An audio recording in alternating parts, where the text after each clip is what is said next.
GOG and MAGOG, one of the most familiar sights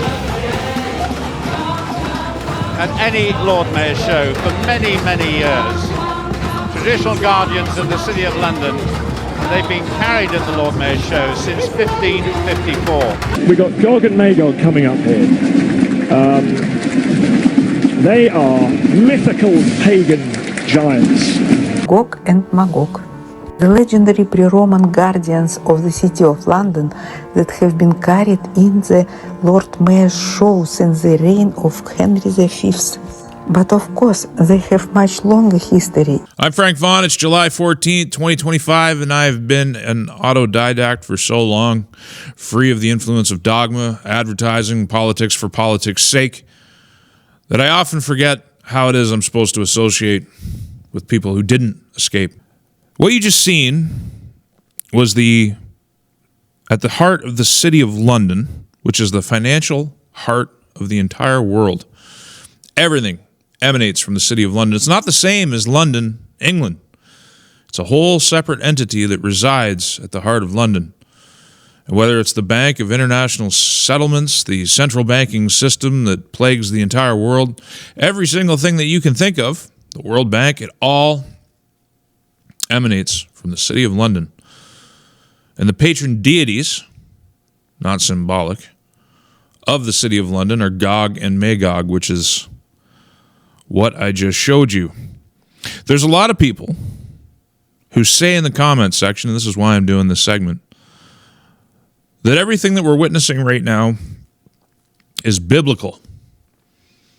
Now, for those of you who are watching who are atheists, I would encourage you, if you don't want to re-examine your belief system, that's fine. But I would encourage you to accept the fact that the people at the top of the pyramid, the people who run this world, the people who rule this world and their principalities, they believe with all of their heart and being to the point where they will sacrifice their soul, which they also believe in the spiritual realm, in the gods and in the deities, and indeed in Jesus Christ and his Father. They all believe it. They all believe it. That's why they dedicate so much of their energy to destroying one faith and one faith alone. Even in their internecine, interreligious warfare, there's one common theme. Now, what's this all about? Why am I even talking about this? You want to hear about Epstein, or you want to hear about Canada, you want to hear about these things. The people in the comment section who say this is biblical, they're correct, because it's being guided by those who believe, to one degree or another, in the events that are prophesied in various places in the Bible. Another thing that would become clear when one thinks on these things and studies with an independent mind, something that the Jews themselves know and believe as core to Judaism, is that the Father of Jesus is not the same as the God of Judaism. That the God of Islam is not the same as the Father of Jesus. You need to understand that the Jews view Christianity as much as Islam as an existential threat to their religion. There's this idea, very common in Christian circles, that we're one big happy family, and we all just have moderately divergent beliefs, all stemming from the same root. That's not what the Jews think. That's not what the practitioners of Judaism think. And for the moment, I'm going to set aside for a minute my own beliefs, because I don't even talk about my own beliefs. They're so disruptive, and they're so sound, I don't think anybody's ready for it. I don't even think they're important. I just need it to be understood that you can go online and you can listen to any number of rabbis talk about the conversions of Jews to the faith of Christ as a threat, undermining their very notion of the order of the universe. Now, the two words, old and new have very little in common. And it's interesting that we separate, at least in Christianity, the Old Testament from the New Testament. Two separate books sandwiched together into one. Now, the practitioners of Judaism, they call the Old Testament something entirely different, but old and new. And it's interesting, too, that the New Testament is comprised of books that were selected by men out of a much bigger basket of books. There's a lot more information out there. There's a whole history of the time that Jesus walked the earth and several hundred years after he walked the earth, the battle over what Christianity would actually come to mean. And this is why I argue that it is possible to find out things, even now, about history, that this idea that governments and victors write history, they don't write history. Because you can still find out.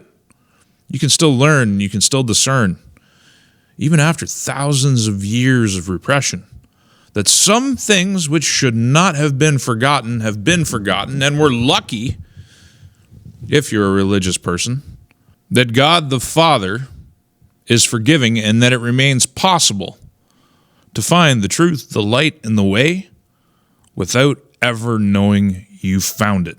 When we take a journey through history, we trip over eagles everywhere. The eagles of the United States, the eagles of France, the eagles of the Roman Empire, the eagles of the Holy Roman Empire, the eagles of the Russian Federation. Eagles everywhere. On the shield of MAGOG, if you scroll back in the video, you'll see a phoenix. And if you look at the facility, the heart of the city of London, the temple, you'll see phoenixes as well. They kind of look like eagles. Just saying, let's talk about one of those quote-unquote eagles, or phoenixes right now. The United States, on with the day.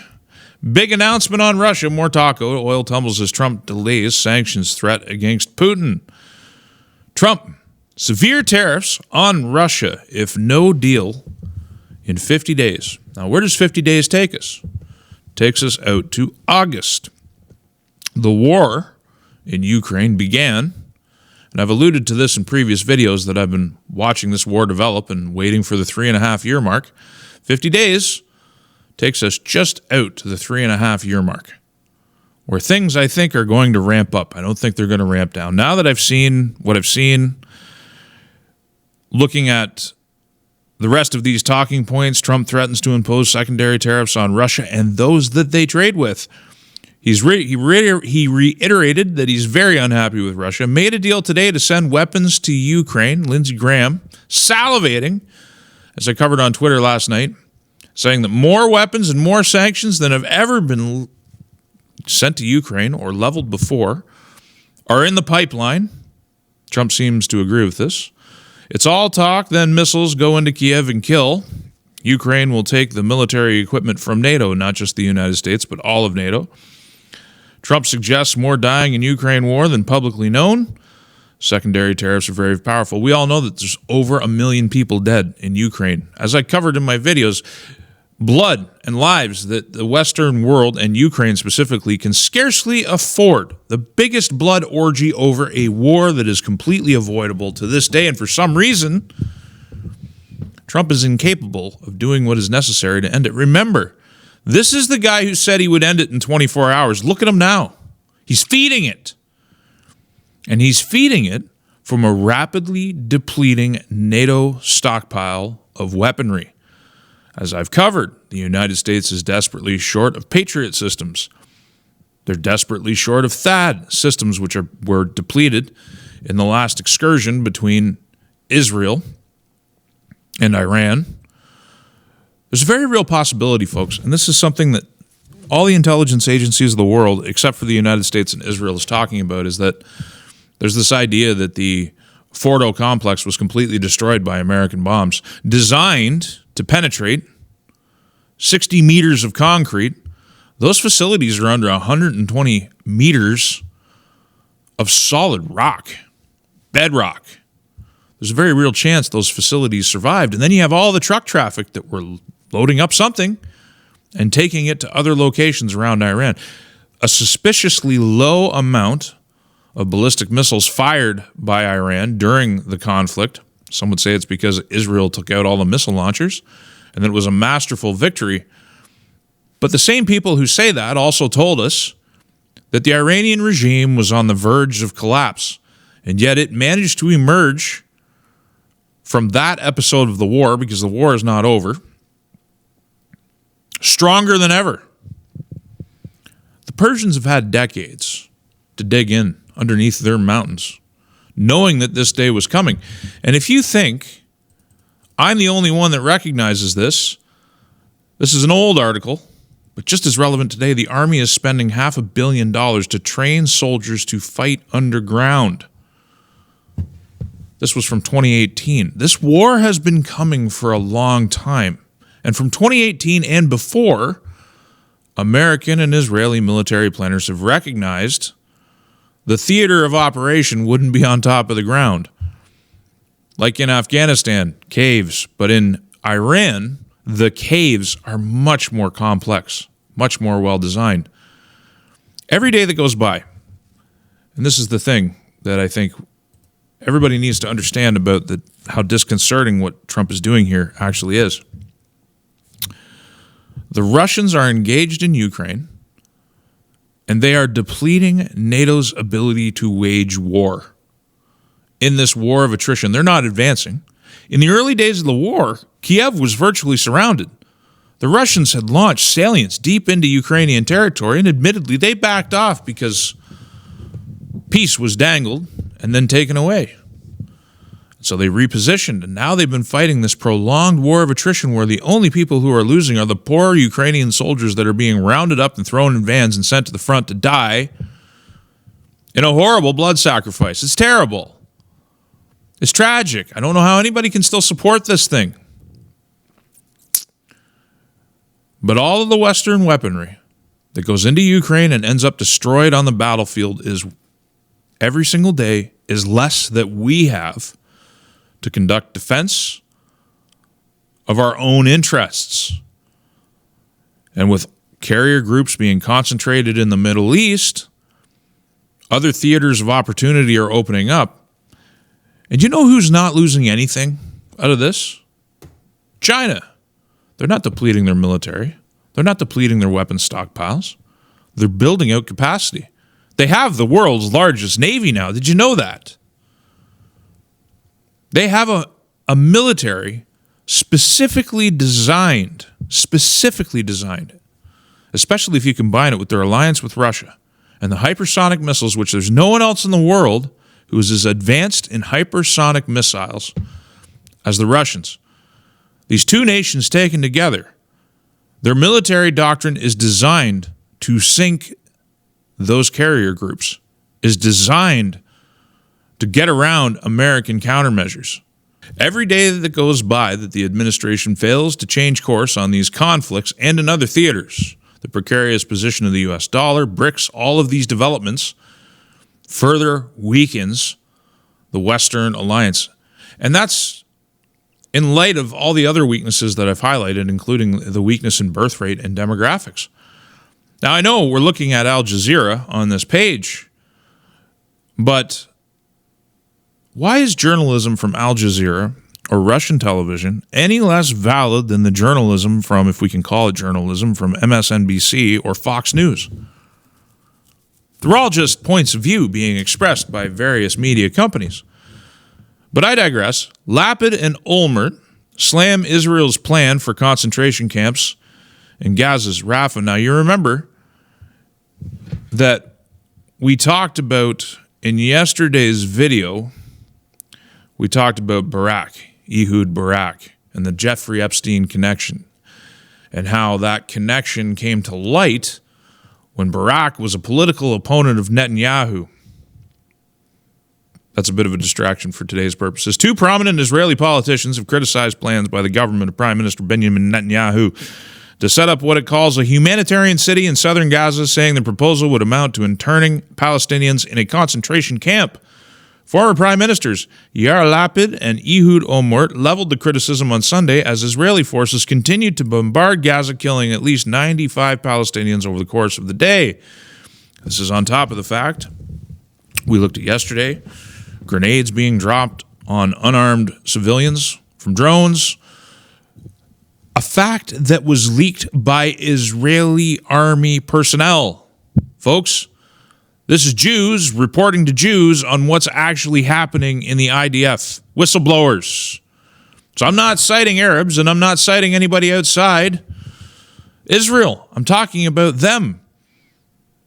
In days prior to that, I don't know how many days ago, I covered the fact that IDF whistleblowers are talking about how Israel and the IDF are using automatic weapons with live rounds to indiscriminately spray people who are trying to get aid in the leveled Gaza Strip, because it is leveled.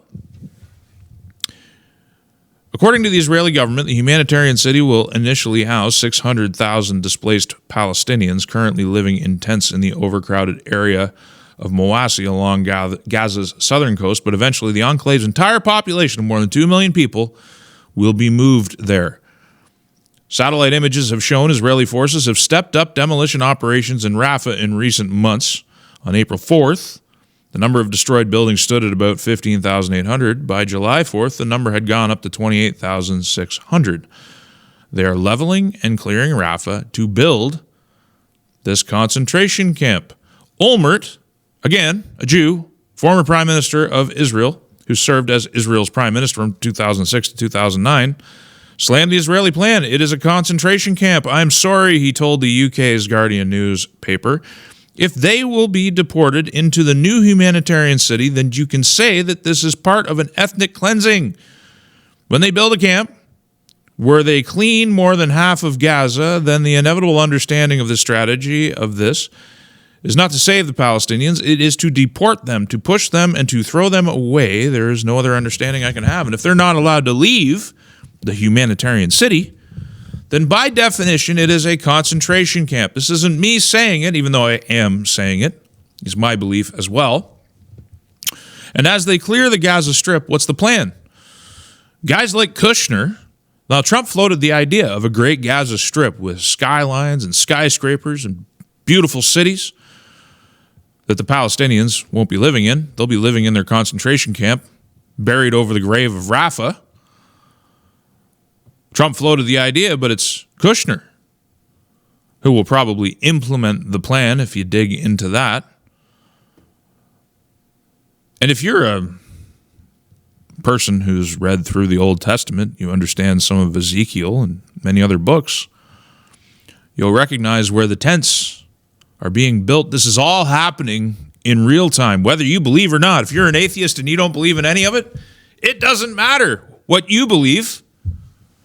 The people who run the world believe. And they believe in different things. Now, I know this video up to this point has been a great big segue. Why am I not talking about Epstein? Well, I can tell you I'm very happy that the Epstein story has survived the weekend and is dominating trends on X and in the news as of right now. It's not going away, and thank God it's not going away, because it shouldn't go away. No matter how you spin it, Trump is sweeping under the rug the victimization of thousands of minors who were sold into sexual slavery to the world's elites, and not a single person has been arrested beyond Maxwell, the two associates I talked about, and Jeffrey Epstein, who supposedly committed suicide. Now, a comment that I received on my video, one of my videos from the last couple of days. Hey, Frank, please read this. The inside scoop is Trump is holding the docs and list concealed as leverage to get members of the deep state to comply with certain changes on the global agenda. What changes? What changes are those? What changes has Trump actually implemented on the world stage?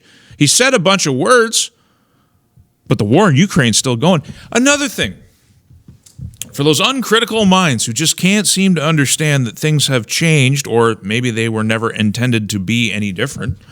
It's not just the Epstein files I covered in yesterday's video. Go watch it. The many and numerous things that campaign Trump said that have disappeared since he became president, but I left out one really important one. Remember the pardons that were signed by Biden, and how Trump made issue of the fact that he was going to review them because if they were signed by AutoPen, I covered it on this channel. I said, hey, this is a great thing. He's going to revoke those pardons and challenge their legality. Pardons for Fauci.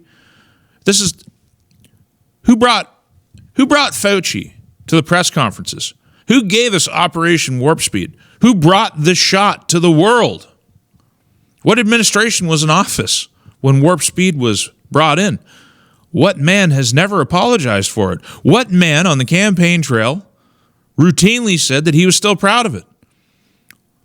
Now, apparently, RFK demanded that Trump apologize for that, and he refused, and RFK, in light of the idea that he could do some good, went along with it and abandoned that condition.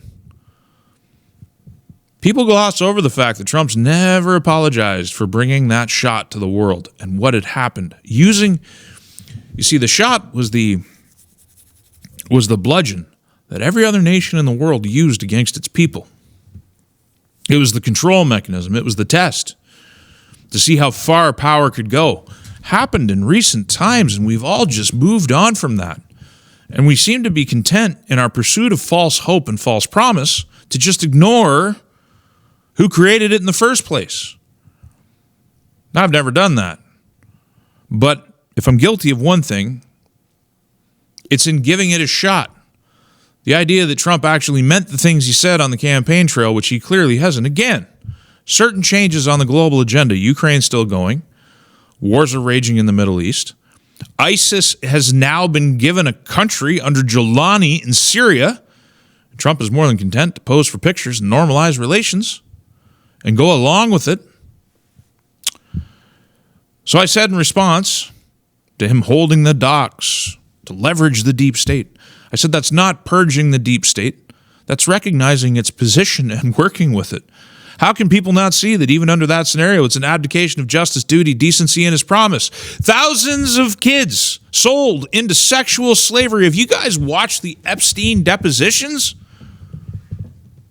where he pleads the fifth while being accused of taking receipt of multiple little girls and selling them off, and he pleads the Fifth Amendment? Again, Bondi and Trump. It's not about releasing the client list. That's the fake talking point. Everybody talks about a PSYOP. You want to talk about a PSYOP? The client list is the PSYOP. We already have the client list. The real thing is that the investigation's being shut down, and you're being told that the man committed suicide. You're being told that he blackmailed nobody. Ehud Barak walks in the door. 4 young women are seen coming in the midst of a contested political power issue in Israel. Nobody was blackmailed. There's no one to charge.